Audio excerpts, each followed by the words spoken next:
In the late 3rd century, along the southern coast of Asia Minor, today's Turkey or Turkey, a boy named Nicholas was born in the Greco-Roman city of Patara.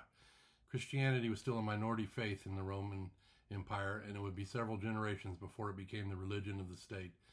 Little is known about Nicholas' earliest years, but by adulthood he had entered church leadership at a time when the boundaries of Christian doctrine and practice were still being defined.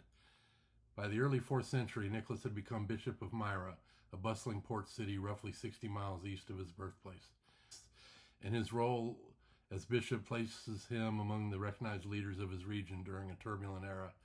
His tenure coincided with Diocletian persecution, a period when Christian clergy were imprisoned for refusing to comply with imperial demands.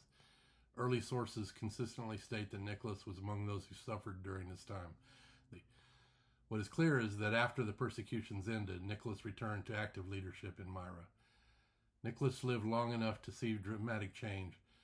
He witnessed the legalization of Christianity under Constantine and its shift toward public prominence.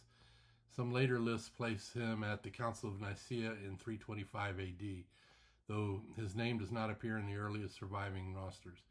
Whether or not he attended, he would certainly have been affected by the council's outcomes, as its decisions shaped doctrine and authority across the Christian world. Nicholas was known among his contemporaries for his charitable disposition, a characteristic consistently affirmed in early Christian writings. While the specific stories told later cannot be verified, the broad reputation that he gave away wealth, helped the needy, and supported the vulnerable is firmly rooted in early tradition and helped explain why his memory spread rapidly after his death. He died around 383 AD, likely on December 6th, a date preserved in early Christian calendars and remembered as his feast day, and I might add, my late mother's birthday.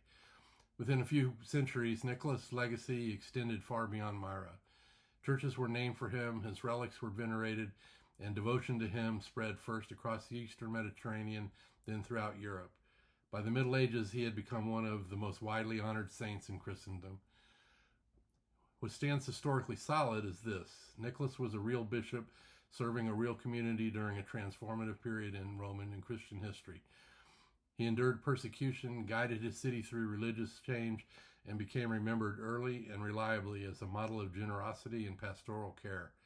Though the legends are plentiful, the historical Nicholas remains a figure whose life reflected faith, service, and a reputation strong enough to carry his name far beyond his own time. While not formally canonized, he was considered Saint Nicholas by veneration.